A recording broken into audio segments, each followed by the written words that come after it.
Hello बच्चों, तो शुरू हो जाइए क्योंकि आज के इस वीडियो में हम प्रश्नावली 3.5 के पहले, दूसरे और तीसरे के सारे क्वेश्चन को बहुत ही अच्छे तरीके से कंप्लीट करने वाले हैं। तो चलिए अब हम अपने क्वेश्चन की तरफ बढ़ते हैं।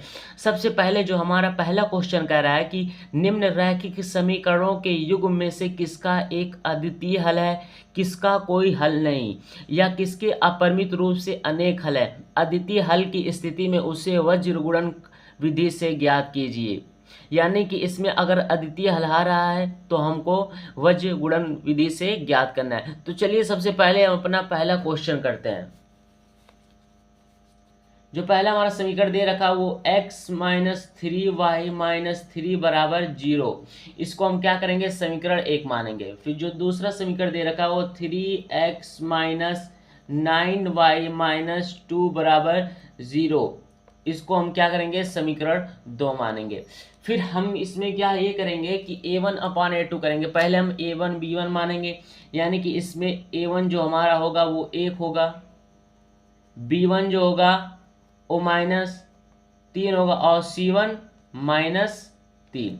फिर इसमें करेंगे a2 बराबर 3, b2 बराबर माइनस 9 और c2 बराबर माइनस 2। फिर हम इसमें a1 अपान a2 करेंगे। तो चलिए अब हम करते हैं। सबसे पहले a1 अपान a2, a1 कितना दिया हुआ है 1, a2 3, फिर यहाँ पे हम कामा लगाएं। फिर करेंगे b1 अपान b2, यानी कि माइनस 3 का बट्टा माइनस 9, माइनस से माइनस कैंसिल हो जाएगा। फिर यहाँ पे हम लगाएंगे कामन, फिर यहाँ पे हम लिखेंगे c1 अपान c2, c1 माइनस 3 और माइनस 2, यानी कि आपको पता है इससे 3 त्रिक का 9, 1/3 आएगा।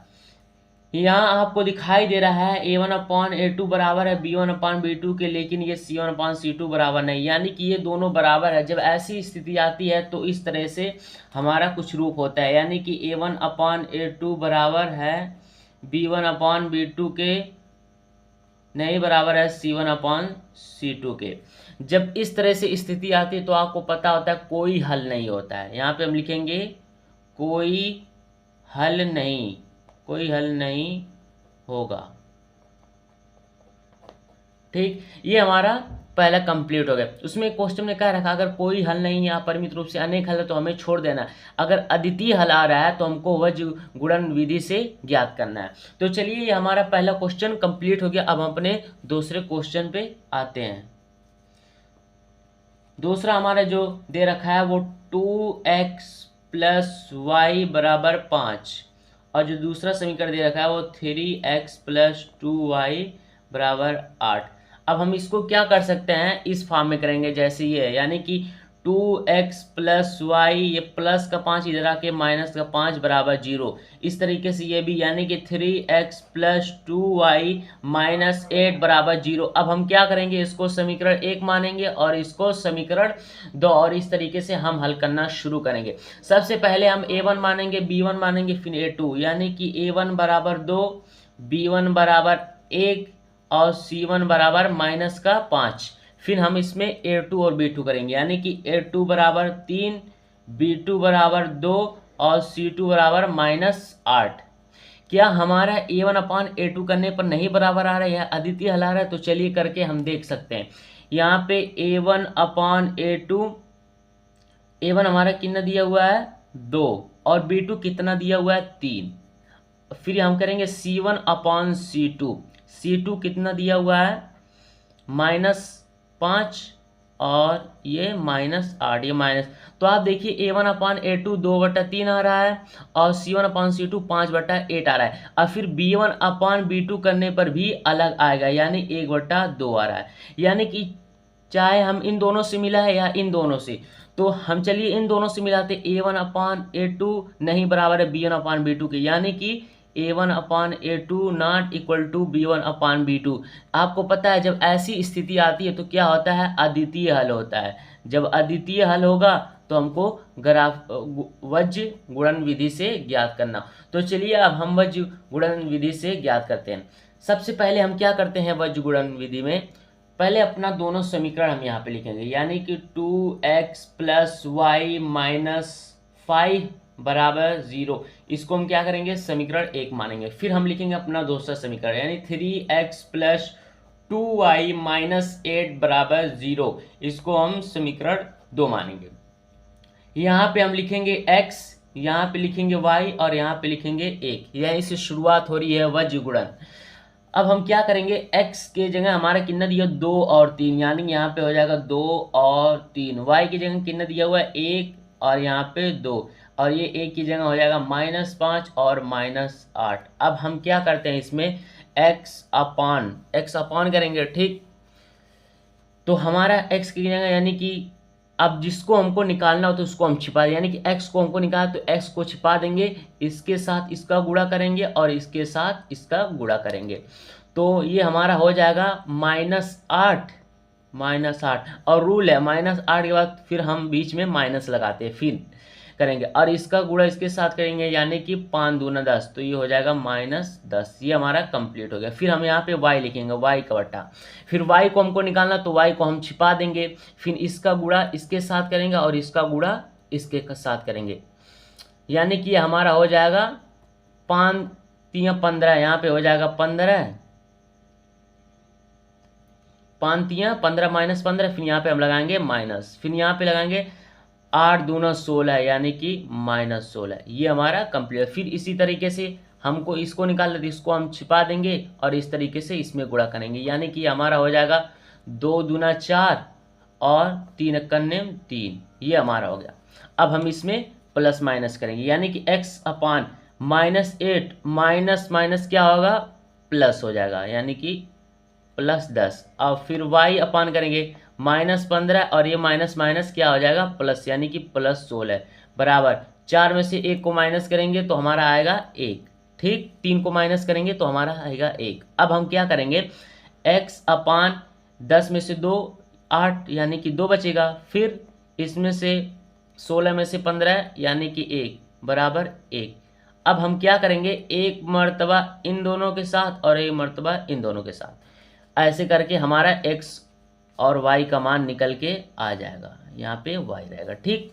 तो चलिए करते हैं। सबसे पहले x अपान 2 बराबर 1 का बटा 1, इसके साथ फिर हम करेंगे y अपान 1 बराबर 1 का बटा 1, यानी कि x बराबर 2 हो जाएगा और y बराबर कितना हो जाएगा 1। अतः हम यहाँ पे कह सकते हैं, अतः x बराबर 2 तथा y बराबर 1। ये हमारा हो गया वज्र गुणन विधि से। तो उम्मीद करता हूँ आपको अच्छे तरीके से समझ में आ गया होगा कि किस तरीके से हमने अच्छे तरीके से आपको समझाने की कोशिश की है। तो चलिए अब हम अपने तीसरे क्वेश्चन की तरफ गति करते हैं। ये हमारा तीसरा क्वेश्चन आ चुका है। अब हम इसको क्या कर सकते हैं, इस तरीके से, यानी कि 3x माइनस 5y प्लस का 20 इधर के माइनस का 20 बराबर 0। इसी तरीके से इसको भी करेंगे, यानी कि हो जाएगा 6x माइनस 10y माइनस 40 बराबर 0। अब इसको हम समीकरण 1 मानेंगे और इसको समीकरण 2। फिर हम चलिए a1 अपान a2 डायरेक्ट करते हैं। क्या जरूरत की a1 बराबर, तो आप समझ चुके हैं, इसमें a1 अपान a2, यानी कि a1 3 और a2 6, यानी कि 3 दूना 6, यानी कि 1 का बटा 2। फिर यहाँ पे हम कामा लगाए। फिर b1 upon b2, b1 upon b2 कितना -5, b1 -5 और b2 कितना दिया हुआ है -10, यानी इसको हम काट देंगे। फिर 5 दूना 10, यानी कि 1 का बटा 2। फिर यहाँ पे हम कामा लगाए। फिर c1 अपान c2। उम्मीद कर रहा हूँ आपको अच्छे तरीके से समझ में आ रहा है। c1 कितना दिया हुआ है -20 और c2 कितना दिया हुआ है -40। माइनस से माइनस कैंसिल, यानी कि 20 दूना 40, यानी 1 का बटा 2। देखिए a1 अपान a2 भी बराबर है b1 अपान b2 के और c1 अपान c2 की, यानी कि तीनों बराबर है। तो आपको पता है जब a1 अपान a2 बराबर है b1 अपान b2 के बराबर है c1 अपान c2 के, जब ऐसी स्थिति आती है तो अपरिमित रूप से अनेक हल होगा। यहाँ पे लिखेंगे अपरिमित रूप से अनेक हल होगा, अनेक हल होगा। जब अपरिमित रूप से अनेक हल होगा तो हमें वज्र गुणन विधि से ज्ञात करना नहीं, यानी कि हमारा आंसर हो गया। अब हम आते हैं अपने चौथे क्वेश्चन पे। अब हम आ चुके अपने ये चौथे क्वेश्चन पे, यानी कि ये लास्ट है, उसके बाद हम दूसरे का करना शुरू करेंगे। तो चलिए अब इसको हम शुरू करते हैं। इसको हम समीकरण 1 मानेंगे और इसको हम समीकरण 2 मानेंगे। फिर हम डायरेक्ट a1/a2 करते हैं, यानी कि a1/a2। a1 कितना दिया हुआ है 1, a2 3, फिर कामा लगाएंगे, फिर करेंगे b1/b2 -3 और b2 -3, यानी कि माइनस से माइनस 3 कन्यम 3 यानी कि 1। अब देखिए यहाँ पे 1/3 है, यहाँ पे 1 है, यानी कि देखने में पता चल रहा है दोनों बराबर नहीं हो सकते। तो यहाँ पे लिख सकते हैं कि a1/a2 is not equal to, या बराबर नहीं है b1/b2 के। जब ऐसी स्थिति आती है, ऐसा कंडीशन आता है, तो अद्वितीय हल होता है। कौन सा हल होता है? अद्वितीय हल होगा। जब अद्वितीय हल होगा तो क्वेश्चन में कह रखा है कि क्या करना है हमको, वज्र गुणन विधि से ज्ञात करना है। तो चलिए अब हम ज्ञात करते हैं। सबसे पहले हम क्या करेंगे, अपना दोनों समीकरण यानी कि ये दोनों समीकरण लिखेंगे यहाँ पे। x - 3y - 7 बराबर का 0, इसको हम समीकरण 1 मानेंगे। फिर दूसरा समीकरण 3x - 3y - 15 बराबर 0, इसको हम समीकरण 2 मानेंगे। फिर हम यहाँ पे x y और 1 लिखेंगे, यानी यहाँ पे लिखेंगे x, यहाँ पे लिखेंगे y और यहाँ पे लिखेंगे 1। x कितना दिया हुआ 1 और 3, यानी कि यहाँ पे होगा 1 और 3। y कितना दिया हुआ -3 और -3। फिर 1 कितना मतलब -7 और -15, यानी 1 की जगह ये रहेगा। ठीक, अब हम क्या करेंगे, यहाँ पे करेंगे x अपान, बराबर करेंगे y अपान करेंगे और बराबर करेंगे 1, ये आपको पता है। तो x को हमको निकालना है, जिसको निकालना है उसको हम छिपा देते हैं और इसका गुणा इसके साथ करते हैं और इसका गुणा इसके साथ करते हैं, यानी कि माइनस माइनस का गुणा हो जाएगा तो प्लस हो जाएगा, यानी कि 5 तियाँ 15, 15 तियाँ 45, यहाँ पे 45 हो जाएगा और प्लस हो जाएगा क्योंकि माइनस से माइनस गुणा तो प्लस हो जाता है। फिर यहाँ पे हम लगाएंगे माइनस रूल के हिसाब से, क्योंकि बीच में हमेशा माइनस लगता है। फिर इसका गुणा इसके का, यानी कि 7 त्रिक 21, यानी कि हो जाएगा हमारा 21, क्योंकि माइनस माइनस प्लस हो जाएगा। फिर बराबर यहाँ पे करेंगे, हो गया। अब y को हमको निकालना है तो y को हम छिपा देंगे, यानी कि पहले गुणा इसके साथ, यानी कि 7 त्रिक 21 इसके साथ, फिर इसके साथ, यानी कि -21, फिर हम माइनस लगाएंगे, फिर 15 करने में 15 यानी कि -15, फिर बराबर। अब मैं 1 को निकालना तो ऐसे करेंगे, यानी कि 3 करने में 3, यानी कि ये हो जाएगा -3 और ये माइनस लगेगा रूल के हिसाब से, और ये 3 त्रिक 9, यानी कि -9। देखिए हमको इसको निकालना तो हमने इसको छिपा दिया और इसके गुणा इसके साथ, यानी कि 3 त्रिक 9, 3 करने में 3 और 3 त्रिक 9, 3 करने में 3 और 3 त्रिक 9, इस तरीके से आपको करना है। अब हम क्या कर सकते हैं, हम यहाँ पे थोड़ा साफ जगह करें ताकि अच्छे से हमको पता चले। मैं यहाँ पे लिख दूँ x/45 - 21, फिर बराबर y/-21 -15 बराबर 1/-3 और -9। ठीक, इस तरीके से अब हम क्या करेंगे, x/45 में 21 को हम माइनस करेंगे तो हमारा आएगा 24 बराबर -21 और प्लस में माइनस माइनस प्लस हो जाएगा, यानी कि +15 बराबर ये हमारा हो जाएगा -3 और माइनस माइनस प्लस यानी कि 9।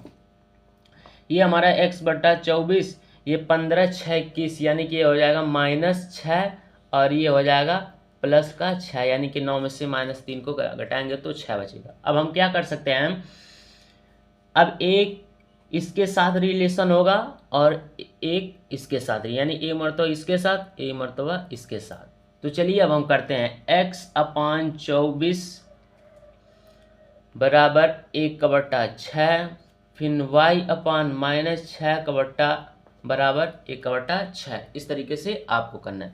फिर ये हो जाएगा हमारा 6x बराबर 24, यानी कि 6x मैंने तिरछी गुणा किया है। फिर x बराबर 24/6, यानी कि x बराबर 4, और इस तरीके से ये भी, यानी कि y 6 या 6y के ये -6, यानी कि y बराबर -6/6, यानी कि y बराबर -1, ये हमारा x और y का मान निकल गया वज्र गुणन विधि से। तो अतः हम यहाँ लिख सकते हैं, अतः x बराबर 4 तथा y बराबर -1। उम्मीद करता हूँ आपको अच्छे तरीके से समझ में आ गया हो कि किस तरीके हमने आपको बताने की कोशिश की और आपको इसी तरीके से करना है। तो ये हमारा सारा कंप्लीट हो गया। अब हम आते हैं अपने दूसरे क्वेश्चन पे। दूसरा क्वेश्चन कह रहा है कि दूसरे का पहला, a और b के किन मानों के लिए निम्न रैखिक समीकरणों के युग्म के अपरिमित रूप से अनेक हल होंगे। दे रखा है समीकरण 2x + 3y = 7 और a - b × x plus a plus B into Y बराबर 3a प्लस b - 2। इसको हमको करना है। तो चलिए अब हम करते हैं। तो ये हमारा दो समीकरण दे रखा। अब इसको हमको क्या करना है, सबसे पहले हम इसको इस फॉर्म में लिख सकते हैं 2x + 3y, ये प्लस का 7 इधर आके माइनस का 7 = 0 हो जाएगा। ठीक, इसको हम क्या करेंगे, समीकरण 1 मानेंगे। फिर ये हम क्या करेंगे, a - b x plus a plus B Y, ये +3a प्लस b - 2 को हम इधर लाएंगे तो ये हमारा हो जाएगा -3a प्लस b - 2 बराबर 0। इसको हम समीकरण 2। ये थोड़ा सा लंबा है लेकिन बहुत ज़्यादा सिंपल है, बिल्कुल डरने की बात है। सबसे पहले हम यहाँ पे लिखेंगे a1 बराबर हमारा कितना दिया हुआ है 2 और b1 बराबर कितना दिया हुआ है 3 और c1 बराबर -7। फिर इसमें भी करेंगे a2 बराबर a - b, b2 बराबर a प्लस b और c2 बराबर जो दिया हुआ है वो -3a प्लस b - 2। ये हमारा दे रखा है। तो चलिए अब हम, क्वेश्चन में कहा है कि अपरिमित रूप से अनेक हल होंगे। क्वेश्चन में क्या कहा है कि अपरिमित रूप से अनेक हल होगा। आपको पता है जब अपरिमित रूप से अनेक हल होता है तो ऐसी स्थिति आती है a1/a2 बराबर है b1/b2 के, बराबर है c1/c2 के। तो अब हम a1/a2 करते हैं। a1 कितना दिया हुआ है 2 और a2 a - b बराबर b1 3 b2 a plus b बराबर c1 -7 और c2 -3a प्लस b - 2। ये माइनस से माइनस कैंसिल हो जाएगा, एक मरतबा इन दोनों के साथ और एक मरतबा इन दोनों के साथ। तो हमारा जो है a और b का मान निकल के आ जाएगा, चूँकि जो क्वेश्चन में छुपा के कहा है कि a और b का मान निकालना है हमको। तो चलिए अब हम निकालते हैं बहुत ही सिंपल तरीके से। सबसे पहले हमको कुछ करना नहीं है, हम यहाँ पे इन दोनों का गुणा, यानी मैं यहाँ लिख लूँ ताकि आपको अच्छे तरीके से पता चले कि किसका गुणा किसके साथ हो रहा है। ये हमारा एक है, ठीक। अब इसका गुणा इसके साथ करेंगे और इसका गुणा इसके साथ, तो ये हमारा हो जाएगा 2a प्लस 2b बराबर 3a माइनस 3b। अब हम क्या करेंगे 2a, ये +3a इधर आके -3a बराबर ये -3b और ये +2b इधर आके -2b हो जाएगा, यानी कि ये हमारा -a हो जाएगा बराबर ये -5b, माइनस से माइनस कैंसिल, यानी कि a बराबर 5b। इसको हम क्या मान लेंगे, समीकरण a मान लेंगे, ठीक। अब इसी तरीके से हम क्या करेंगे, अब इन दोनों का, यानी कि ये a मरतबा इन दोनों के साथ हो गया 2, अब इन दोनों के साथ। तो चलिए अब हम करते हैं। सबसे पहले यहाँ पे लिखेंगे 3a प्लस b बराबर 7/3a, 7/3a प्लस b - 2। तो ये हमारा हो जाए 3 Trika 9a plus 3b minus 3 दूना 6 बराबर 7a प्लस 7b हो गया। अब हम क्या करेंगे 9a minus 7a plus 3b minus 7b, ये माइनस का 6 इधर आके क्या हो जाएगा प्लस का 6। अब ये 9 में से 7 को अगर हम घटाएंगे तो हमारा हो जाएगा 2a और ये माइनस कितना हो जाएगा 4b बराबर 6, यानी कि 7 में से 3 को माइनस करेंगे तो हमारा 4। क्योंकि प्लस माइनस माइनस, ये -7 है, ये +3 है, यानी कि 4 3 7, यानी कि बचेगा 7। तो 2a माइनस 4b बराबर 6। इसमें अब क्या करते हैं, अगर हम 2 कॉमन ले लेते हैं तो हमारा a माइनस 2 दूना 4, 2b बराबर 6, यानी कि a माइनस 2b बराबर 6, ये गुणा में आपान में भाग, यानी कि 2 3 6, यानी कि a माइनस 2b बराबर 3। इसको हम क्या करेंगे, समीकरण b मान लेंगे।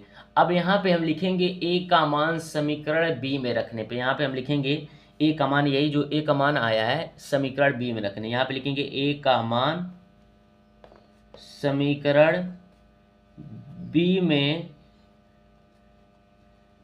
रखने पर। तो चलिए अब रखते हैं a का मान। a का मान यहाँ पे रखना है, यानी a का मान कितना आया 5b, यानी कि यहाँ पे हो जाएगा 5b माइनस 2b बराबर 3, यानी कि हमारा हो जाएगा 3b बराबर 3, यानी कि b बराबर 3 का बट्टा 3, यानी कि b बराबर 1। अब इस हम क्या करेंगे, इस b के मान को a में रखते हैं, यानी कि यहाँ पे लिखेंगे b का मान समीकरण a में रखने पर। तो पहले हम अपना समीकरण a लिखते हैं, क्या है, a बराबर 5b, यानी a बराबर 5 इंटू b का मान कितना दिया हो 1, यानी कि a बराबर 5। तो उम्मीद करता हूँ आपको अच्छे तरीके से समझ में आ गया, और यहाँ पे हम लिख सकते हैं अतः a बराबर 5 तथा b बराबर 1। इस तरीके से आपको करना है, तो आपको बहुत ही ज़्यादा सिंपल लगा होगा, उम्मीद करता हूँ। इस तरीके से मैंने आपको अच्छे तरीके से बताने की कोशिश की है। तो चलिए अब हम अपने दूसरे क्वेश्चन पे आते हैं। क्या कह रहा है हमारा दूसरा क्वेश्चन, यानी कह रहा है के किन मान के लिए निम्न रैखिक समीकरणों के युग्म का कोई हल नहीं है। समीकरण दे रखा है 3x प्लस वाई बराबर 1 और 2x minus 1 into x plus के माइनस 1 इंटू वाई बराबर 2k प्लस 1, ये हमारा समीकरण दे रखा है और हमको k का मान निकालना है, ये क्वेश्चन में कह रहा है। तो जो है हमारा 2 समीकरण दे रखा है, इसको हम क्या कर सकते हैं, सबसे पहले ये हम इसको लिख सकते हैं 3x प्लस वाई, ये प्लस का 1 इधर आके माइनस का 1 बराबर 0। अब हम इसको समीकरण 1 मानेंगे। फिर क्या करेंगे, इसको भी इसी तरीके से, यानी कि 2k माइनस 1x प्लस के माइनस 1 इंटू वाई, ये प्लस 2k प्लस 1 इधर आके माइनस का हो जाएगा 2k प्लस 1, और बराबर में हम 0 करके इसको हम समीकरण 2 मान लेंगे। अब हम करेंगे a1 b1 c1 a2 b2 c2। तो चलिए करते हैं a1 b1। a1 हमारा 3, b1 1 और c1 माइनस 1। b1 यहाँ पे देखिए y से पहले 1 छिपा है। फिर इसी तरीके से हम a2 करेंगे, a2 कितना 2k minus 1 b2 k minus 1, और जो c2 दे रखा है वो माइनस 2k प्लस 1, यहाँ से देखें माइनस 2k प्लस 1। अब हम करेंगे, क्वेश्चन में कहा है कि कोई हल नहीं, क्या कहा है कि कोई हल नहीं। जब कोई हल नहीं होता है तो आपको पता है ये वाली स्थिति आती है, a1 अपान a2 बराबर है b1 अपान b2 के, नहीं बराबर है c1 अपान c2 के। तो चलिए अब हम a1 अपान a2 करते हैं, a1 अपान a2, यानी कि 3a1 3 और a2 2k माइनस 1, फिर बराबर b1 1 b2 k माइनस 1, फिर not equal to c1 minus 1 और c2 माइनस 2k प्लस 1, ये माइनस से माइनस कैंसिल। अब हम करेंगे जैसे पहले इसी तरह इसमें भी करेंगे वाला, तो इन दोनों का गुणा एक साथ करेंगे और इन दोनों का गुणा एक साथ, तो ये हमारा हो जाएगा 3k माइनस 3, ये हमारा हो जाएगा 2k माइनस 1। अब देखें ये 3k, ये प्लस 2k इधर आके माइनस 2k हो जाएगा, ये माइनस 1 ये प्लस 3 हो जाएगा।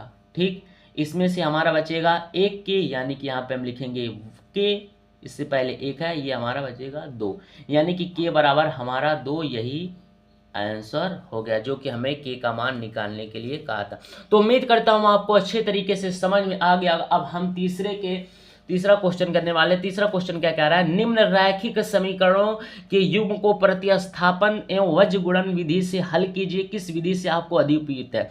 तो मैंने आपको वज्र गुणन विधि से बताया, तो आप कर सकते हैं। प्रतिस्थापन इसमें नहीं बता, तो ये प्रतिस्थापन विधि से मैं इसको बता देता हूं आपको अच्छे तरीके से, आप वज्र गुणन विधि से कर सकते हैं। तो चलिए अब हम करते हैं प्रतिस्थापन विधि से अपने प्यारे क्वेश्चन को। क्वेश्चन नंबर 3 का क्वेश्चन का है 8x + 5y बराबर 9, और जो दूसरा दे रखा वो 3x + 2y बराबर 4। इसको हम करेंगे समीकरण 1 मानेंगे और इसको हम समीकरण 2। इस तरीके से हम हल करना शुरू करेंगे। यहाँ पे 8 है, ताकि अब हम क्या करेंगे, यहाँ पे लिखेंगे समीकरण 2 से, यानी कि इससे x बराबर 4 माइनस ये प्लस का 2y इधर आके माइनस का 2y अपान ये 3 हो जाएगा।